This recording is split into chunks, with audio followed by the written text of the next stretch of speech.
congratulations on how far you made it. Did you surprise yourself? I didn't really surprise myself.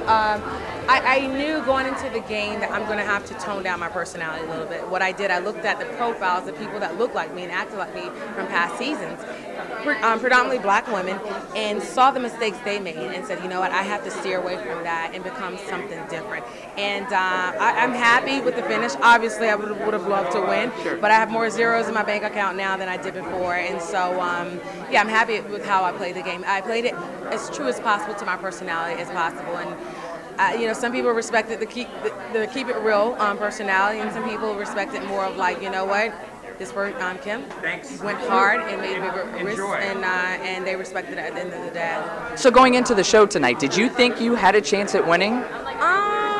I really, it was 50-50. It really was, because you just never know how is someone going to vote emotionally, like, oh, I hated Kim for taking me out, I hated Chelsea for being, you know, riding her coattails, or I respect Sabrina for, you know what, kind of laying low, but still always being part of the nucleus. And you just don't know how people are going to vote or how they're going to value what you did. And so at the end of the day, they weren't bitter. They were not a bitter jury. And so, and they valued the big risk. And she's one hell of a person and one hell of a player. So the question I've been asking everybody tonight, and it seems so obvious to the fans, why you guys did not decide to take Kim out. Because even in that one challenge where it was laid out that everybody liked her the most, that she was the most likely to win the game, why not go after her? Okay, so that is a good question. And we all actually had a chance in the point of the game to take each other out.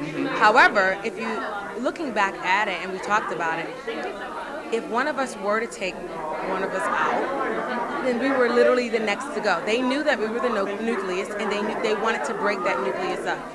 None of these girls wanted to go to the very end with either one of us. So to lengthen out our lifespan in the game, we knew we had to go all the way to the end with each other to at least have a shot at winning, you know, or have a shot at more money. So for us, it was just like, okay, you know what, get to the very end, at least with each other, and then duke it out in the final tribal council. And then at the end of the day, we really looked at who is really deserving to win the money on a personal note. Right. We didn't want anybody winning the money and like who's an asshole and like, or that's blowing it on something crazy. And so we were all satisfied and said, you know what, if I look to the left, I look to the right, if either one of you ladies win the $1 million, I am totally okay with. And tonight, I am truly happy. I can say that I am truly happy for Kim.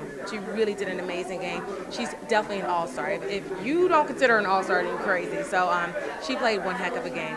And these are the two women you stuck with from the very beginning. Yeah, it's very rare that an alliance is made that quick in the game and that is kept in the entire game. And so that is loyalty. And if that says anything about us as people and how we play the game and how it's a replica of what we are or how we are in real life. And honestly, at the end of the day, we all have a legacy to leave.